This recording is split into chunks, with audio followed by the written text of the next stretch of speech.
నమస్కారం. 2025 మహాకుంభమేళా ప్రత్యేక కార్యక్రమానికి స్వాగతం. ఈ మహాకుంభమేళానికి ఉన్న ప్రత్యేకత ఏమిటి? ఇక్కడ పుణ్య స్నానాలు ఆచరిస్తే ఎలాంటి ప్రయోజనాలు కలుగుతాయి? వాటిని ఏ విధంగా ఆచరించాలి? అసలు ఈ స్నానాలకు ఉన్న మహిమాన్వితత ఏమిటి? ఇలాంటి విషయాలన్నీ తెలియజేయడానికి మనతో పాటు ఉన్నారు శివరుద్ర సాధు స్వామి గారు. ఆయన అడిగి మరిన్ని వివరాలు తెలుసుకుందాం. నమస్కారం అండి. నమస్కారం తల్లి, చెప్పండి. కుంభమేళాకు ఉన్న చరిత్ర ప్రాముఖ్యత ఏంటంటారు? కుంభమేళా అనేది ఎలా పుట్టింది, దాని ప్రాముఖ్యత అంటే మీరు అన్నది చరిత్ర. చాలామంది ఇప్పుడున్న యువతి యువకులకి ఒక చరిత్ర ఎవరు రాశారు, దానికి ఉన్న అంతరార్థం ఏమిటి, దాంట్లో ఉన్న ప్రాముఖ్యత. ఇప్పుడు ప్రతి చరిత్రలో కొన్ని మీరు అన్నట్టుగా అమ్మ విలువైన విషయాలే ప్రాముఖ్యత, అంతే కదా. తెలుగులో అనేది మనం అది ప్రాముఖ్యత అనేది ఎలా వస్తుందని అంటే, ఒక చరిత్రని గెలిచినప్పుడు దాన్ని లోక కళ్యాణానికి వాడినప్పుడు, లోక కళ్యాణం అనేది ఏమీ ఆశించకుండా చేయడం, అలాంటి దాంట్లో కుంభమేళా ఒక స్థితిగతుల్లో ఉన్న మొదటి స్నానం అని చెప్పవచ్చు. అయితే కుంభమేళా ఎలా పుట్టింది అనడానికి మనము సాగర మదనం అంటే ఎక్కడైతే దేవాది దేవతలకి రాక్షసులకు జరిగిన ఒక మహాసంగ్రామం మీకు తెలిసిందే. అప్పుడు ఏం జరుగుతుందంటే అమ్మ, మొదట ఆవు వస్తుంది. అందులో నుంచి ఆవు కంటే ముందు వాసుకి మాత వస్తుంది. వాసుకి అంటే ఎవరు చాలామందికి తెలియని విషయం ఏంటంటే, వాసుకి అంటే అతల వితల సుతల మహాతల రసాతల పాతాల అంటే మొత్తం 7 లోకాలు కింద ఉంటాయి, భూలోకాల కింద. ఈవిడ వచ్చేసి రసాతల అధిపతి. అంటే రసాతల అనేది ఒక లోకం, ఆ లోకం పేరే నాగలోకం. ఆ నాగలోకానికి అధిపతి ఈవిడ. అధిపతి అంటే మహారాణి స్థితి అనుకోండి. అలాగా ఆవిడ విషాన్ని చిమ్ముతూ ఉంటుంది అందులో చాలా భీకరంగా. ఎందుకంటే ఆ విషం అనేది ఎవరైనా తాగినా ప్రమాదమే, నీళ్ళల్లో పడి జీవరాశులకి ప్రమాదమే, దేవతలకి రాక్షసులకి స్వీకరించిన ప్రమాదమే. కాబట్టి అందరూ పారిపోతుంటారు ఆ సమయంలో భయంతో. అప్పుడు త్రిమూర్తులు ప్రత్యక్షమై ఒక నిర్ణయం తీసుకుంటారు. ఎవరన్నా ఆ యొక్క అమృతాన్ని తాగాలి అన్న నిర్ణయం తీసుకున్నప్పుడు, ఇలాంటి ప్రమాదాన్ని గెలిచే వీరులు కావాలి అని అన్నప్పుడు నా తండ్రి మహాముఖంటి ముందుకొచ్చి అందులో ఉన్న ఆ విషాన్ని ఒక శంకులో మేము చూస్తాం, శంఖం దాంట్లో తీసేసుకొని ఆయన ఇలా తాగిన చిత్రపటాలు చూస్తాం, గుర్తుంది అక్కడక్కడ. ఆయన అమృతం తాగాడు, విషం తాగుతాడు. ఆయన ఆ విషం తాగి ఇక్కడ పెట్టేస్తాడు ఆ విషయాన్ని, అంటే కడుపులోకి దింపడు. అలా అని దాన్ని వదిలేయడు బయటికి. అప్పుడు వాసుకి మాత చాలా ఆనందపడి ఏం చెప్తుందంటే, మహనీయ, అంతటి విషయాన్ని మీరు గొంతులో పెట్టుకున్నారు, మీ శరీరానికి ప్రమాదమే కదా, దాన్ని బయటికి మీరు వదిలేస్తే బాగుండదేమో అని అన్నప్పుడు తండ్రి ఇచ్చిన మాట, నన్ను నమ్మిన నా జీవరాశులు ఎవరైతే ఉంటుందో అబ్రబ్రహ్మలోక అధిపతి అయిన అంటే ఆత్మలు ఉంటాయి కదా, వాటన్నిటికీ నేను ఆ నీళ్ళల్లో వేసి దాన్ని స్వీకరించిన ఏ ప్రాణికి కూడా నేను హాని చేయదలుచుకోలేదు. ఎందుకంటే నేనున్నానన్న నమ్మకంతో ఉన్నాయి. అలా అని నేను మింగితే నా కడుపులో వచ్చి ఆ విషయం నాకు రోజు నన్ను ఎప్పటికైనా మహాకూటమి అంటే లోపల నుంచి ఇబ్బంది పెట్టచ్చు. కాబట్టి రుజువుకి నేను ఇక్కడ పెట్టుకున్నాను అన్నప్పుడు అందరూ కలిసి ఆయనకి ఇచ్చిన బిరుదు ఏంది తెలుసా అమ్మ మీకు? గరళాకంఠుడు. ఆయనకి ఆ విధంగా వచ్చిన పేరు గరళాకంఠుడు. అప్పుడు మిగతా దేవతలు ఏమంటారంటే, స్వార్థం లేకుండా అలా ఇలా మహనీయుడు మహాముఖంటి తీసేసుకున్నాడు, ప్రాణం అంటే అందరికీ తీపే కదా అని అన్న ఆ హర్షం ఆయన లోకానికి సారథి అని మరోసారి రుజువు చేసుకుంటాడు. ఇప్పుడు గొప్ప అంటాం కదమ్మా, ఎలా గొప్పవాడయ్యాడంటే మరి అలా గొప్పవాడయ్యాడు అన్నాడు ఉదాహరణ చెప్తున్నాం. తర్వాత అందులో నుంచి 5 ఆవులు వెళ్తాయి తల్లి. 5 రాగానే ఆ ఆవులన్నీ ఏం చేస్తాయనంటే, పవిత్రమైన అమృతం వచ్చే సమయానికే వచ్చాయి ఏంటి ఈ ఆవులు అంటే చాలా పవిత్రమైనవి. కాబట్టి వాటిని మన సంస్కారం అంటే మన హిందువులందరూ దేవాది దేవతలు మొదట స్వీకరించే అమృతంకి మొదట వచ్చిన జంతువు ఆవు అని చెప్పేసి మనం పూజిస్తాం. ఇవి మీరు ఎందుకు తెలుసుకోవాలనేది చెప్తున్నాం. ఆవును ఎందుకు పూజిస్తారు ఉన్న దాంట్లో అంటే, అమృతం వచ్చే సమయానికి వచ్చిన మొదటి స్థితి కలిగిన గోమాత అమ్మ, అందుకు గోమాతను పూజిస్తారు. బ్రాహ్మణులకి చాలామందికి ఆవు అంటే ప్రీతికరం. 188 వర్గాల వారు గోమాతని పూజిస్తారు. అలా కూడా గోత్రం పుట్టింది, దాన్ని మరోసారి నేను మాట్లాడతాను. తర్వాత తాబేలు వస్తుంది. తాబేలు స్థితిగతులు మీకు తెలుసా అమ్మ ఎంత గొప్పదో? ఎప్పుడైనా తాబేలుని మనం సముద్రంలో చూసినప్పుడు భూగర్భంలో పోయి పడుకోగలిగిన ఒకే ఒక్క జంతువు ఈ తాబేలు మాత్రమే. తాబేలు ఏం చేస్తారు, కింద పైకి గాలి పీల్చుకున్న తర్వాత తాబేలు కింద వెళ్ళి ఆ మట్టి దగ్గర పడుకుంటుంది. యాక్చువల్లీ ఏంటంటే చాలామందికి తాబేలు అక్కడ ఎందుకు ఉంటుందో తెలియదు. చాలామంది ఇంట్లో కానీ వ్యాపారంలో కానీ తాబేలు పెడతారు. దేనికి పెడతారు సాయం ఎప్పుడన్నా ఆలోచించారా మీరు? డబ్బు రావాలని అంటే కలిసి రావాలని కదా. తాబేలు బదులు మిగతా ఏదైనా పెట్టవచ్చు కదా, అవి కూడా సముద్రంలో ఉంటాయి కదా. అంటే తాబేలు మాత్రమే నిధి ఉన్న దగ్గర పోయి పడుకుంటుంది, నిధి మీద పడుకుంటుంది సముద్రంలో. కింద నిధి ఎలా ఉంటుంది స్వామి అని అంటే ప్రత్యక్ష ఎగ్జాంపులే ద్వారక, అందులోనే మునిగిపోయింది కదా. కాబట్టి అలా ఎన్నో ఉండవచ్చు లోపల, మనకు తెలియదు. కానీ అక్కడ పోయి పడుకునే ఏకైక జీవి తాబేలు. అయితే ఈ తాబేలుది ఇంకొక విషయం ఏంటంటే, సాధువుల చేతిలో ఉంటుంది కదా భిక్ష చేసేటప్పుడు, భవతి భిక్షాందేహి అని, అది తాబేలు యొక్క వెనుక భాగం ఉన్న కవచం. ఎందుకు తాబేలు ఉదయం పట్టుకొని భిక్షాటన చేస్తారో తెలుసా తల్లి మీకు? అది కూడా మీకు తెలియాల్సిన అవసరం ఏముందంటే, శివుడి చేతులు కూడా అదే ఉంటుంది. మీ యొక్క పాపం, మీ యొక్క దుఃఖం, మీ ఇంట్లో ఉన్న దరిద్రం అంతా ఆ కంచంలో వేస్తే, ఆ కంచం ఎక్కడ పడుకొని ఉంటుంది ఎక్కువ శాతం పోయి నిధుల దగ్గర కదా, అంటే మంచి స్థితిగతులు ఉన్న దగ్గర కదా, అందులో వేసి అందులో నుంచి పుణ్యం రావడానికి అని చెప్పేసి దాని అంతరార్థం మన దగ్గర పురాణాలలో రాస్తుంది. అంటే నువ్వు వేసే ఆ కంచం బంగారం కంచం కంటే విలువైనది, వజ్రవైడూర్యాల కంటే విలువైనది. ఎందుకంటే లైఫ్ టైం ఎక్కువ ఉంటుంది కదమ్మా దానికి అదొక ఉదాహరణ. ఆ తర్వాత అమ్మ తులసీమాత వస్తుంది బయటికి. తులసీమాత బయటికి వచ్చిన తర్వాత లక్ష్మీమాత వస్తుంది. ఆ తర్వాత 5వ రూపాన కలశం వస్తుందమ్మ బయటికి. ఆ కలశం ఇలా వచ్చి ఇలా 3 వంపులు ఉన్న కలశం. మనం నాకు తెలిసి కొన్ని చిత్రపటాల్లో చూస్తాం, ఇలా ఉంటుంది ఎడ్జ్, కొంచెం వంపుతో ఉన్న కలశం ఉంటుంది కదమ్మా, ఇలా రౌండ్ కలశాలు కాదు, అలా ఉన్న ఆ కలశం వస్తుంది బయటికి. వచ్చిన తర్వాత దేవాది దేవతలందరూ ఏం చేస్తారంటే ఆ కలశాన్ని ఆనందంతో స్వీకరించాలి కదా. అప్పుడు మిగతా దేవాది దేవతలు ఏమి ఆలోచన చేస్తారంటే, అంత స్థితిగతులను మోస్తున్న ఒక కలశం, ఆ కలశం వల్ల ఏమవుతుంది, దేవాది దేవతలకి యవ్వనం మరియు చిరంజీవి తత్వాన్ని ఇవ్వడానికని అమృతం తాగుతారు కదా, అంటే చావు లేకుండా. అలాంటి వనమూలికల సముదాయం కలిగిన ఆ అమృతాన్ని మోసిన ఆ కలశము ఇప్పుడు మీరు అంటున్న కుంభమేళ అన్నాం కదమ్మా, దాని పేరు ధన్వంతరి అనమాట. ఆ వచ్చే కలశం పేరే ధన్వంతరి. ధన్వంతరి అంటే మనకు తెలిసింది ఏంటంటే ఆయుర్వేదిక్లలో వాడతారని తెలుసు, కానీ ఒకప్పుడంతా ఆయుర్వేదికమే కదమ్మా.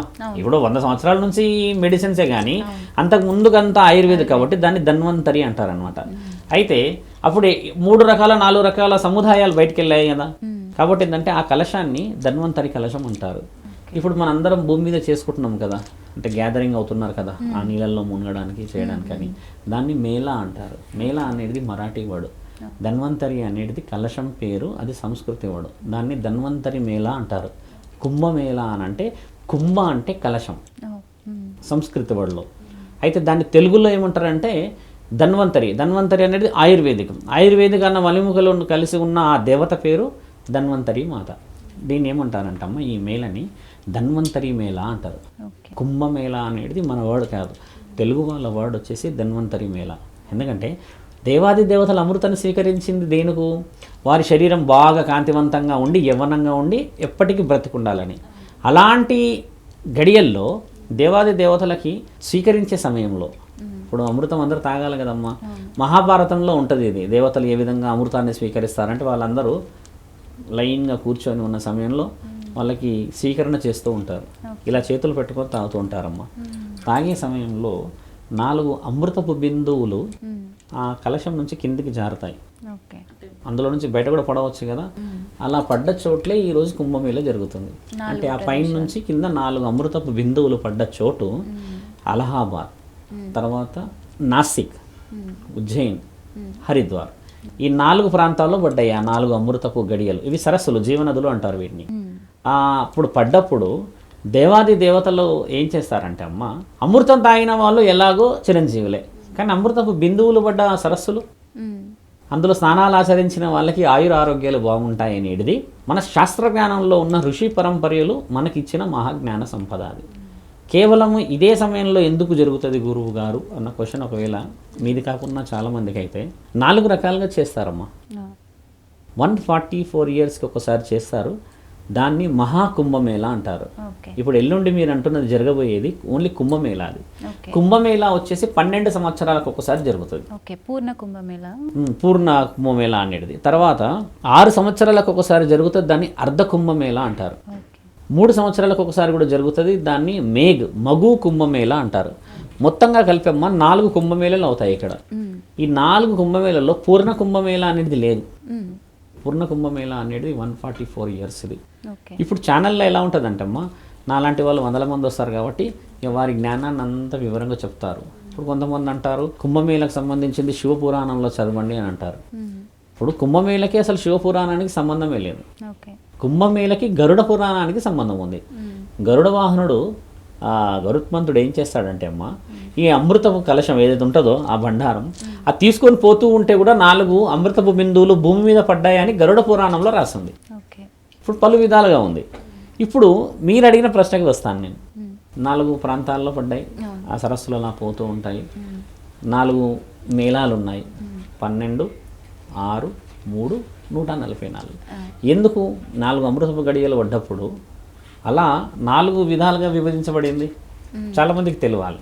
ఎందుకంటే అమ్మ, నక్షత్రాల ఆగమనం, గ్రహణాలు పైన కదలికల్లో జరిగే కొన్ని మార్పులకి 144 ఇయర్స్కి జరిగే ఒక మహామేళ అంటే ఏదైతే ఉంటుందో మహాకుంభమేళలో కొన్ని దేవాది దేవతల శక్తులు భూమి మీదకి వస్తాయని అంటారు. శాస్త్రం అయితే మీకు తెలిసిందే కదా. మొన్న ఈ మధ్య 5 గ్రహాలు కలిసిన ఒక తరుణం చూసారా మీరు? పంచగ్రహ కూటమి అయింది, మీకు తెలుసా అమ్మ? నిన్న ఈవినింగ్ 3 గ్రహాలు వచ్చాయి మన ఈ భూమండలానికి, మీకు తెలుసా అమ్మ? పేపర్లో కూడా వచ్చింది.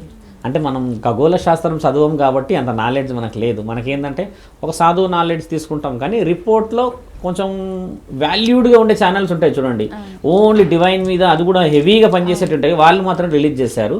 3 గ్రహాలు ఇంకొక 3 నెలల్లో భూమి మండలానికి దగ్గరగానే ఉంటాయి. నిన్న మీరు ఒకసారి గూగుల్ సెర్చ్ చేయొచ్చు, అందులో ఉన్నాయి. అలా కొన్ని ఆగమనాలు జరుగుతాయి. అయితే ఇలా గ్రహాల పైన కదలికని మానవ శ్రేయస్సు కోసం వచ్చే కొన్ని గ్రహాలు ఉంటాయి తల్లి. అంటే ఇప్పుడు ఉదాహరణకి మీ నాన్నమ్మలో, మా నాన్నమ్మలో, తాతమ్మలకు కొంచెం ఆరోగ్య పరిస్థితులు బాగలేవు, కొంచెం యువతులకు ఏదైనా గండాలు ఉండడము, తీవ్రమైన అనారోగ్యాలు ఉన్న వాళ్ళందరికీ ఈ గ్రహాలు ఏం చేస్తాయంటమ్మా, శుభాన్ని అందిస్తాయి. శుభాన్ని ఎలా అందిస్తాయి గురుగారు? ఆ గ్రహాలకి మనుషులకు సంబంధం ఏంటంటే, ఈ గ్రహాలకు అధిపతి ఎంత? ఎవరు? పరమశివుడు. కాబట్టి ఏ గ్రహంలో అయినా సరే ఒక జీవి ఉన్నది అని అంటారు కదమ్మా. మన దగ్గర గాలి ఉంది, పంచభూతాలు ఉన్నట్టుగా కొన్ని గ్రహాల్లో గాలి లేకుండా కూడా ఉన్నాయి. కొన్ని గ్రహాలు ఏలియన్స్ అంటాం కదా, అక్కడ గాలి ఉండదు, కానీ వాళ్ళంతా సిస్టమ్ వేరు ఉంటుంది. ఇంత హైట్ ఉన్న వాళ్ళు ఉన్నారు, ఇంత హైట్ ఉన్న వాళ్ళు అందరూ అంటారు కదమ్మా. ఇవి రుజువు చేయబడ్డాయి. కానీ వాళ్ళ దగ్గర మనకు ఉన్నంత వాతావరణం అనేది ఈ మైండ్కి సంబంధించిన విషయాలు ఉండవు. మనం ఏమి ఇప్పుడు 3 ఫీట్ల నుంచి 8 ఫీట్ల వరకు మనుషులు ఉంటారు, అక్కడ అలా ఉండరు, 3 ఫీట్ల కంటే కిందే ఉంటారు. కానీ వాళ్ళు కూడా ఒక గ్రహమే. కాబట్టి ఎవరి ఆశీర్వాద బలం ఎక్కడి నుంచి వస్తుంది అనేది జ్ఞాన సంపద కొన్ని చిత్రాల్లో చూపించారు. అంటే ఒక వ్యక్తిని ఇలా పట్టుకోగానే ఆయనకు ఆరోగ్యం బాగా అయిపోయినట్టు. కోయి మిల్గే సినిమాలో చూసాం మనం. ఆ హితిక్ రోషన్ది ఒక పైనుంచి ఒక ఆ ఏలియన్ వచ్చిన తర్వాత ఆవిడకి ఎక్కడ లేని పాజిటివ్ వైబ్రేషన్స్ ఉండడం చేత పట్టుకోగానే ఈయన నార్మల్ అవుతాడు, అబ్నార్మల్గా ఉన్నవాడు, ఇలా ఉంటాయి కదా.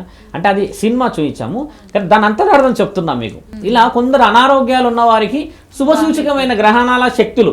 మొన్న పంచగ్రహం కూటమి, అంతకు ముందుకు జరిగింది 7 గ్రహాలు కలిసినది, అంతకు ముందుకు 3 కలిసాయి. అలాగా 144 ఇయర్స్కి ఒకసారి 12 సంవత్సరాలు, 6 సంవత్సరాలు, 3 సంవత్సరాలకు జరిగే గ్రహణాలతోని వారు సిద్ధహర్షులు అంటారు వాళ్ళని. అంటే యోగులు, మహాయోగులు, సిద్ధపురుషులు వీళ్ళందరూ ఏం చేస్తారంటే అమ్మ, దేవుళ్ళని సైతం భూమండలానికి పిలిచే మహాశక్తి స్వరూపులు వీళ్ళందరూ. కొంతమంది ఉంటారమ్మా అఘోరాలలో ఉంటారు వీళ్ళు ఎక్కువ శాతంగా. ఎందుకంటే దైవం కంప్లీట్గా వారి ఆధీనంలో ఉండే విధంగా వాళ్ళ భక్తి కనబడుతుంది. కుటుంబ జీవితాన్ని వదిలేస్తారమ్మా, శరీరాన్ని వదిలేసేస్తారు, కామ కోరికలు, మదం ఇవన్నీ వదిలేస్తారు, మాంసం ఇవన్నీ వదిలేస్తారు. రుద్రాక్షలు ఒళ్ళంతా వేసుకొని చితాభస్మాన్ని రాసుకొని ఈ హెయిర్స్ అన్ని అంటే కేశఖండన కూడా చేయకుండా ఓం నమ శివాయ అనుకొని కూర్చుంటున్న శరీరం ఖచ్చితంగా దేవాధీనానికి వెళ్ళాల్సిందే. ఎందుకంటే ఒక కఠోర స్థితి అది. అలా ఉన్న ఈ అఘోరాలు ఏం చేస్తారంటే నిర్ణయిస్తారు, ఇలా ఇలా జరిగితే దానివల్ల మానవులకి ఈ యొక్క స్థితిగతులకు కావాల్సిన లాభాలు ఉన్నాయి, దానికి కావాల్సిన ఆయుర్వేదిక వనమూలికలు వస్తాయని చెప్పినప్పుడు ఎవరికైతే మరణానికి సంబంధించిన గండాలు, ఎవరికైతే దీర్ఘకాలికమైన నొప్పులు ఉంటాయమ్మో వాళ్ళు ఈ 4 ప్రాంతాల్లో జరుగుతున్న కుంభమేళాకి ఇప్పుడు ఈ జనవరి 13 పౌర్ణమి నుంచి మొదలు.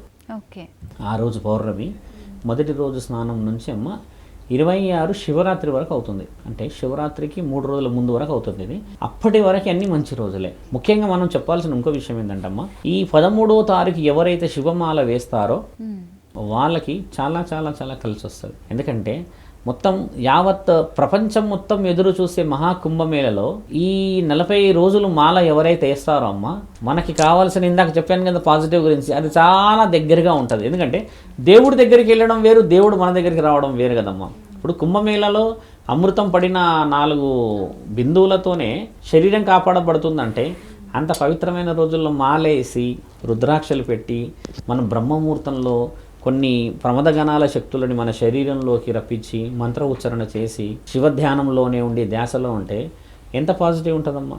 అంటే ఒక శుభసూచకమైన విషయం చెప్తున్నాము. తర్వాత ఈ 13 నుంచి 26 వరకు ఏ కుటుంబాల్లో అయినా సరే సుమారు 40 కోట్ల మంది వెళ్తారన్న అంచనా ప్రభుత్వం ఉన్నది. ఇందులో 4 రాశుల వారికి శుభసూచకం అని కూడా ఉంది. కుంభరాశి, మేషరాశి, కర్కాటక రాశి అని చెప్పాం, సింహరాశి అని. ఓకే, మీరు ఇప్పుడు 4 రాశులని అన్నారు కదా, ఆ 4 రాశుల వారికి కలిగే లాభాలు ఏంటంటారు? ఇప్పుడు మీరు అడిగిన 4 రాశులు ఏంటంటే చరిత్రలో రాసి ఉన్న రాశులు ఇవి. ఇప్పుడు నేను మేషరాశి, కుంభరాశి, కర్కాటక రాశి, సింహరాశి అని చెప్పాను.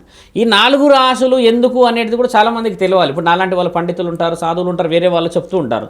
ఈ రాశుల వారికే ఎందుకు ప్రత్యేకత జరుగుతుందంటే మిత్ర, అక్కడి నుంచి 4 అమృతపు బిందువులు భూమండలం మీద పడుతున్న ఆ సమయంలో కొందరు జీవరాశులు పుట్టే ఉంటాయి కదా, ఆ జీవరాశులకి ఈ యొక్క అమృతానికి సంబంధం ఏమున్నదని అంటే, అమృతపు గడియలు పడుతున్న సమయంలో పుట్టడం చేత వారికి ముఖ్యమైన లాభాలు ఎలా ఉన్నాయంటే, మరణగండాన్ని దాటే అధికారము దేవాది దేవతలే ఇచ్చారు. ఎందుకంటే అమృతం లాంటి దాన్ని దేవతలు తాగి జీవితాన్ని గెలిచి ఎప్పటికీ యవనంగా ఉన్న వాళ్ళు, ఎప్పటికీ చావు రాకుండా చిరంజీవిలాగా ఉన్న వాళ్ళు, ఆ సమయంలో మానవ శరీరం ద్వారా పుట్టిన వాళ్ళకైతే ఇప్పుడు మృత్యుగండాన్ని దాటియకుండా, అలాంటి గడియలను గెలవకుండా దేవాది దేవతల యొక్క విలువ పోయినట్టే కదా.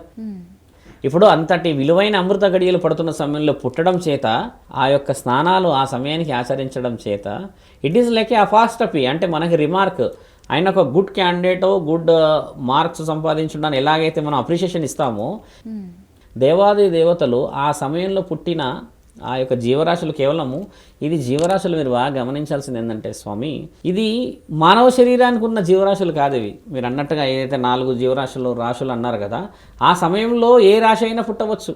ఒక సింహము పుట్టవచ్చు, పులి పుట్టవచ్చు, ఇంకేదైనా పుట్టవచ్చు కదా. ఆ సమయం పడుతున్నప్పుడు, అమృతం పడుతున్నప్పుడు పుట్టిన ఈ రాశులకి శుభసూచకం ఎందుకనంటే, దేవాది దేవతల అనుమతితో పుట్టారు అని అంటారు వీటిని. ఓకే, ఇప్పుడు నేనున్నాను, నాదొక రాశి, మీదొక రాశి ఉందనంటే, నాకంటే నీకు ఎక్కువ విలువ ఎందుకు వస్తుందనంటే, నువ్వు పుట్టిన ఆ యొక్క వివరణ, ఆ యొక్క ఆలోచన, ఆ యొక్క రోజు పవిత్రమైనది కావచ్చు. నేను కొంచెం అటు ఇటుగా ఉన్న సమయంలో పుట్టిండొచ్చు కాబట్టి నాకంటే ప్రయారిటీ నీకే రావచ్చు కదా. ఓకే, అందుకని చెప్పేసి ఈ జీవరాశులను రాసాము. అలాగని మిగతా వాళ్ళకి లాభం లేదా, ఈ 4 రాశుల వాళ్ళ వెళ్ళాలని మన వాళ్ళు ఆలోచించవచ్చమ్మా. అలా కాదు, ఎవరైనా వెళ్ళవచ్చు. కానీ మనకి వచ్చే మొదటి స్థితిగతులకు ఇక్కడ ఈ శక్తి ఇలా వస్తుందని చెప్పేసి శాసనమే రాసింది కదా మిత్ర. ఒకసారి 10,000 మందికి చెప్తే 10,000 మంది క్లాస్ ఫస్ట్ వస్తారా? రారు కదా. అందులో 4-5 ఉంటారు కదా. సేమ్ ఇది కూడా కుంభరాశికి సంబంధించిన విషయాల్లో కానీ, ఏదైతే సింహరాశికి సంబంధించిన విషయాల్లో కానీ, ఏదైతే కర్కాటక రాశి, మేషరాశి అని నేను అంటున్నానో, వీళ్ళందరికీ ఎందుకు వస్తుంది అని అంటే, అది నిర్ణయించబడిన రాశులవి. ఓకే, దేవాది దేవతలు కూడా కొంతమంది భక్తులు ఎందుకయ్యారు, కొంతమంది కేవలము ధర్మాన్ని ప్రచారమే చేస్తారు కదా. ఈ విధంగా ఉంటుంది మిత్ర మీరన్న లాభాలు ఏమిటి. మళ్ళీ ఒకటి మీరు అడిగిన ఇంకోటి ఏంటంటే అమ్మా, ఒక వ్యక్తి అక్కడికి వెళ్ళిన తర్వాత సూచనలు, దైవానికి సంబంధించిన ఆలోచనలు, అక్కడ చేయవలసిన జాగ్రత్తలు, రావాల్సిన లాభాలు. గతసారి జరిగినప్పుడు ఒక మేళాలో, అక్కడ జరిగిన కుంభమేళలో 10,000 మంది యువతీ యువకులు దైవ ఆరాధనకి మారి సాధువులు అయ్యారు అని చెప్పేసి 1 వీక్ బ్యాక్ ఒక పేపర్ వచ్చింది. అంటే అఘోరాలని చూసి, ఆ దిగంబర తత్వాన్ని చూసి, వారి యొక్క భక్తిని చూసి, వాళ్ళు చేస్తున్న హరహర మహాదేవ్ అని చెప్పిన మాటలు, వాళ్ళు చూపించే ఆ భక్తితోని, ఆ రుద్రాక్షలే కానీ, కేశకంఠనే కానీ వారి రూపాన్ని చూసి, ఓహో మన దేవుడు ఇలా ఉంటాడా, మనకి ఈ భక్తితో ఉంటే మనకు ఇలా ఉంటుందా అని ప్రేరేపితం అయ్యి, అంటే సెల్ఫ్గా వాళ్ళంతల వాళ్ళే 10,000 మంది మారారంట. ఓకే, ఇప్పుడు అక్కడికి వెళ్ళి మనం ఏం చేస్తామంటే, మన సంస్కృతి, మన భారతదేశం యొక్క గొప్పతనం తెలుస్తుంది మనకు అక్కడ. ఇప్పుడు అందరి దగ్గర కూడా తెలుసుకోవాల్సింది ఏంటంటే స్వామి, ప్రతి మతంలో, ప్రతి కులంలో వారి వారి గొప్పతనం ఉంటుంది కదా. మన భారతదేశంలో ఇది ఒక మతము, కులము కాదు, మనది ధర్మం. దాన్ని పాటించాలి. అది మనకి మొదట ఇలా కంట ముందే కనబడితే, జీవితం మొత్తం త్యాగం చేసిన ఒక అఘోర కనబడితే, ఆ త్రిశూలం పట్టుకొని మీకోసం అని చెప్పి ఎక్కడో కొండ ప్రాంతాల్లో ఉండి చలనక, గాలనక, దుమ్మనక, వర్షమనక ఆయన గారు లోక కళ్యాణం కోసం జీవితం అంతా వదిలిపెట్టి కూర్చుంటారు కదా. మరి అలాంటి వాళ్ళని చూసినప్పుడు మనసు చలిస్తుంది కదా. ఆ చలించడమే వీళ్ళకి అక్కడ జరుగుతుంది. అదే నిజమైన భక్తి. ఒక ఆర్మీ ఎక్కడో ఉంటే మనకి ఇక్కడ ఈరోజు సేఫ్గా ఉన్నామా, సేమ్ అఘోరాలు కూడా ఇండైరెక్ట్గా వాళ్ళు కూడా ప్రొటెక్టర్సే మన భారతదేశానికి. వాళ్ళు అలా స్నానాలు చేసి ఆశీర్వాద బలం ఇచ్చి ఏమంటారు తెలుసా, సర్వే జన సుఖినో భవంతు అని చెప్పేసి, మేము ఉన్నాము అన్ని విషయాల్లో, లోక కళ్యాణానికి ఉన్నామని చెప్పేసి గతంలో చాలామందితో మాట్లాడేవాళ్ళు. గత 100 సంవత్సరాల నుంచి ఈ అఘోరాలు ఎవరితో మాట్లాడతలేరు. అంతకు ముందుకు వాళ్ళు సమాజంలో తిరిగి ఎన్నో ఎన్నో ఎన్నో గొప్ప గొప్ప పనులు చేశారు, మీకు కూడా రుజువులు ఉన్నాయి. అలా ఉండడం చేత మానవులు చేయాల్సింది ఏంటంటే అఘోరాలని తక్కువ అంచనేసి చూడకూడదు, వాళ్ళని గౌరవించాలి. ఓకే, ఆశీర్వాద బలం వాళ్ళు మీరు వెళ్ళి అడిగితే తప్పితే వాళ్ళు వచ్చి ఆశీర్వాదం ఇవ్వరు. కొంతమంది ఉంటారు సాధు సంతులు అక్కడ అడుక్కుంటూ ఉంటారు, తీసుకుంటుంటారు. నీకు ఇష్టమైతే పుణ్యం చేయి, 100 రూపాయలు ఇస్తావా, 500 ఇస్తావా, లేకపోతే నువ్వేం తినడానికి ఇస్తావా, వాళ్ళు ఏమీ ఆశించరు, తీసుకుంటారు, అలా పెట్టుకుంటారు, లోక కళ్యాణానికి అని కూర్చుంటారు. కొంతమంది గురువులు ఉంటారు మిత్ర, అలాంటి వాళ్ళే చూసే అదృష్టం తెచ్చుకోవాలి చాలామంది, ఎందుకంటే వాళ్ళు ఎప్పటికీ బయటికి రారు. కొంతమంది సిద్ధపురుషులు ఉంటారు, అలాంటి వాళ్ళ స్పర్శ అలా తగిలిన మన జీవితం పుణ్యమైనట్టే. ఎందుకంటే ఎన్ని శక్తులను సంపాదిస్తే, ఎంతమంది శిష్యులని సాధిస్తే, ఎంత దైవమైన అనుమతిని సంపాదిస్తే అలాంటి గురువులను చూసే అదృష్టం ఉండొచ్చు. అలాంటి గురువులని ఎందుకు చూసే అదృష్టం ఉంటారంటే వాళ్ళు దేవాది దేవతలనే చూడగలుగుతారు. వాళ్ళు దేవాది దేవతలపైన ఉన్న శక్తులని వాళ్ళు భూమండలానికి రప్పించగలుగుతారు. అలాంటి వాళ్ళందరి దర్శనం ఒక అఘోరాన్ని చూస్తే నిజమైన అఘోరాన్ని ఒక దేవుడిని చూసినట్టే అక్కడ. ఓకే, వాళ్ళు ఎప్పుడు సమాజంకి రారు కదా, ఇప్పుడు ఎప్పుడు కూడా వచ్చి బయట తిరగరు కదా వాళ్ళు. అలాంటి వాళ్ళు ప్రత్యక్షంగా కనపడే మహామేళ అది.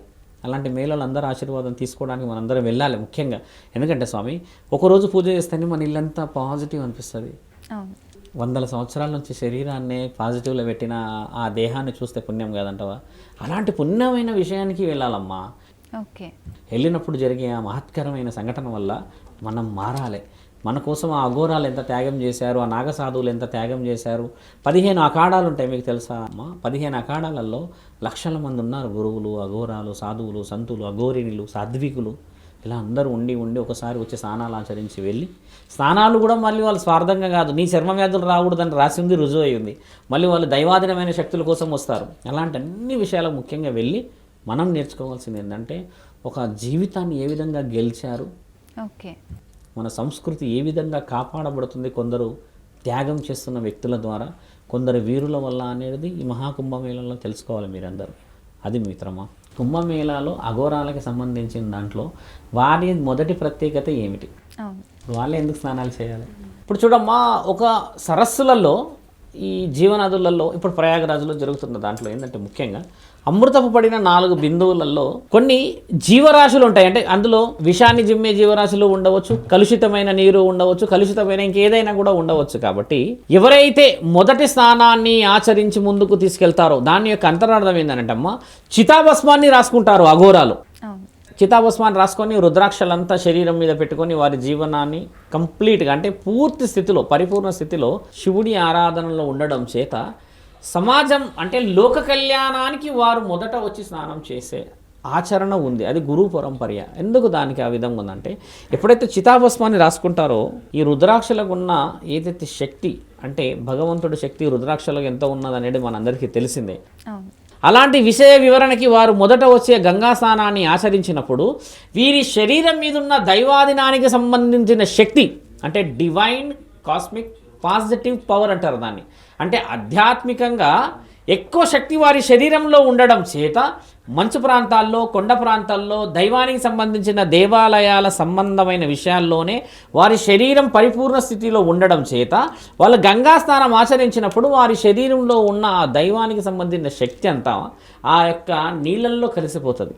ఓకే, కలిసినప్పుడు అక్కడ ఉన్న జీవకణాలు అంటే విషపూరితమైన కంటామినేటెడ్గా ఉండే వాటికి విరుగుడులాగా పనిచేస్తుంది వీరి శరీరం. అప్పుడు తర్వాత వచ్చే వాళ్ళంతా సహజ సిద్ధమైన ఒక సామాన్యమైన ప్రజలు అంటే అక్కడ స్నానాలు చేయడానికి వచ్చేవాళ్ళు కాబట్టి చర్మానికి సంబంధించిన వ్యాధులు రాకుండా, ఆరోగ్యాలు ఇబ్బంది కాకుండా, ఇప్పుడు కంటామినేటెడ్ వాటర్ ఎన్నో సంవత్సరాల నుంచి ఉండడం చేత ఏమవుతుందంటే ఖచ్చితంగా ఏదో ఒక విధంగా చర్మానికి సంబంధించిన ఇబ్బందులు కావచ్చు. అందుకని వాళ్ళు ఏం చేస్తారు, మొదట స్నానం అఘోరాలే చేస్తారు అక్కడికి వచ్చి. ఎందుకంటే వారి శరీరాన్ని తీసుకొచ్చి గంగలో కలిపినప్పుడు ఈ శరీరం మీద ఉన్న వనమూలికల సముదాయం మళ్ళీ ఆ నీళ్ళని కలుషితం నుంచి అంటే ప్యూరిఫికేషన్ చేసిన తర్వాత మిగతా వాళ్ళందరూ స్నానం చేయాలనడానికి గల అంతరార్థం లోక కళ్యాణం. ఓకే, దీని గురించి 100 సంవత్సరాల క్రితం ఒక సైంటిస్ట్ అడిగారు, మీరు ఎందుకు స్నానాలు చేస్తారు, సమాజంతో మీకు సంబంధం లేదు కదా, 100 మంది వచ్చి ఇక్కడ స్నానాలు ఆచరించి పుణ్యం సంపాదించాలంటే మొదట మీరు ఎందుకు వస్తారు అని అన్నప్పుడు వాళ్ళల్లో ఒక గురువు ఇచ్చిన విషయం కూడా మన దగ్గర రాయబడి ఉంది. మేము స్నానం ఆచరిస్తుంది లోక కళ్యాణం కోసం, మా శరీరంలో ఉన్న కొన్ని దైవాధీనానికి సంబంధించిన శక్తులని నీళ్ళల్లో కలపడం చేత వారికి ఇలా కాపాడబడుతుంది అన్నప్పుడు వాళ్ళు ఏం చేశారంటే బిఫోర్ అంటే ఈ స్నానం ఆచరించక ముందుకు నీళ్ళని పరీక్ష పెట్టారు. ఓకే. అప్పుడు 84-85% పొల్యూషన్తోని కంటామినేటెడ్ అయి ఉన్న వాటర్ అంటే నీరు అశుద్ధంగా ఉందని చెప్పేసి చిత్రీకరించారు వాళ్ళు. అంటే రికార్డ్ అంటున్నాను, చిత్రీకరించడం అంటే ప్రూవెన్ డాక్యుమెంట్ అది. తర్వాత ఈ అఘోరాలందరూ స్నానం చేసిన తర్వాత ఆ నీళ్ళని మళ్ళీ వాళ్ళు ఏ విధంగా ఉందని శుద్ధ పరీక్ష చేసినప్పుడు 98% ప్యూరిటీ వచ్చింది మళ్ళీ. ఓకే. ఇలా రుజువు చేయబడింది అక్కడ.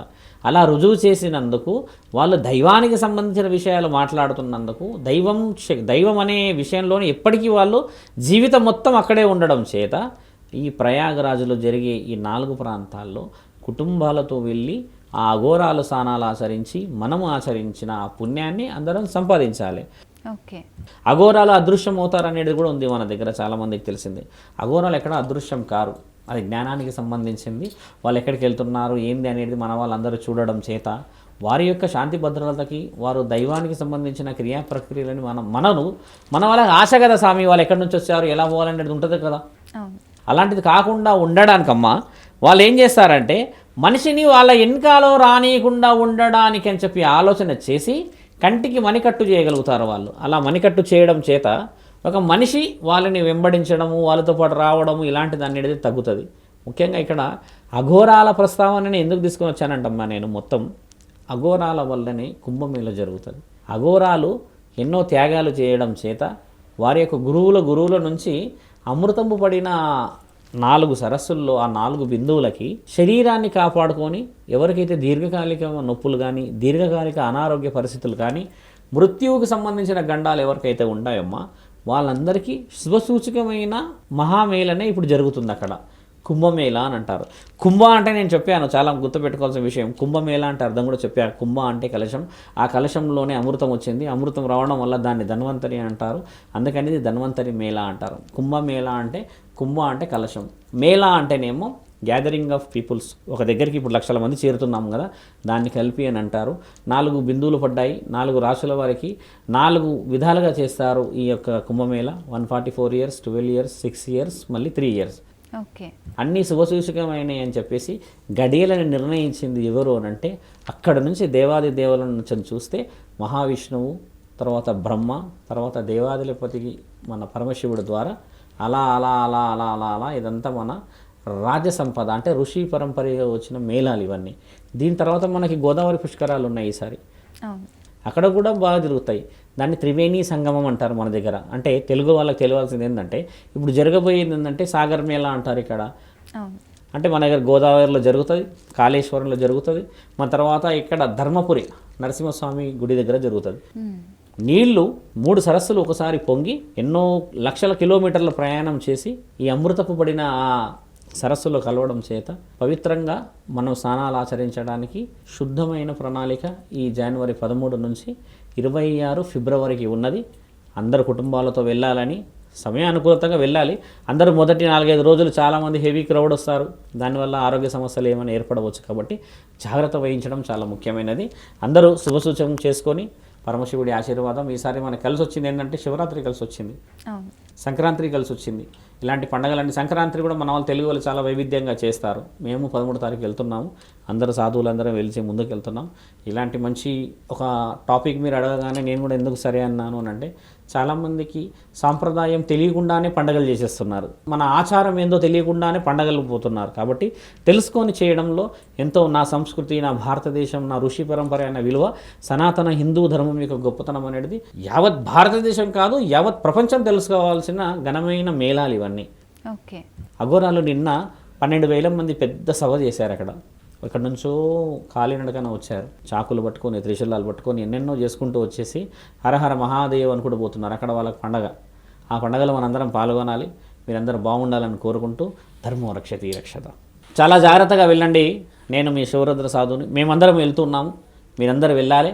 ఇలాంటి మన భారతీయ సంస్కృతి విలువల కోసం జరుగుతున్న ప్రతి పండగలో హిందువులందరం బంధువులమై భారతదేశాన్ని కాపాడుకునే ప్రతి ఇంటికి ఒక బాధ్యత, ప్రతి ఇంట్లో ఒక గొప్ప వీరుడు, ఒక పౌరుడు చాలా చాలా బలంగా దైవాధీనమైన శక్తిని సంపాదించాలి. ఇలాంటి మంచి మంచి కార్యక్రమాలు మీరందరూ జాగ్రత్తగా వెళ్ళండి. ప్రయాణం చేసేటప్పుడు అక్కడ చాలామంది ఉన్నారు, అక్కడ ఎలాంటి పరిస్థితులలో కూడా అవాంఛనమైన సంఘటనలు రానియకుండా చూడండి. ప్రాణం చాలా ముఖ్యమైనది, కుటుంబం చాలా ముఖ్యమైనది. మీరందరూ పరమశివుడి ఆశీర్వాద బలాన్ని తీసుకొని బహు ఉత్తమంగా వచ్చే సంవత్సరం మళ్ళీ జరగబోయే మరో సంవత్సరానికి ఆయురారోగ్యాలతో మీరందరూ ఉండాలని మా వంతుగా మేము దేవాది దేవుల్ని కోరుతాము. అఘోరాలందరూ మీ అందరి కోసం ఉన్నారు, వారందరి కోసం మనము ఉన్నామని రుజువు చేయాల్సిన మహత్తరమైన ఈ 13వ తారీఖు రోజు అందరం వెళ్తూ మహానీయుడి ఆశీర్వాద బలాన్ని పొందాలని కోరుకుంటున్నాము. నేను మీరు శుభరుద్ర సాధు. హరహర మహాదేవ శంభో శంకర. చూశారు కదా ఇవాల్టి కుంభమేళా ప్రత్యేక కార్యక్రమం. మరొక ప్రత్యేక కార్యక్రమంతో మళ్ళీ కలుద్దాం.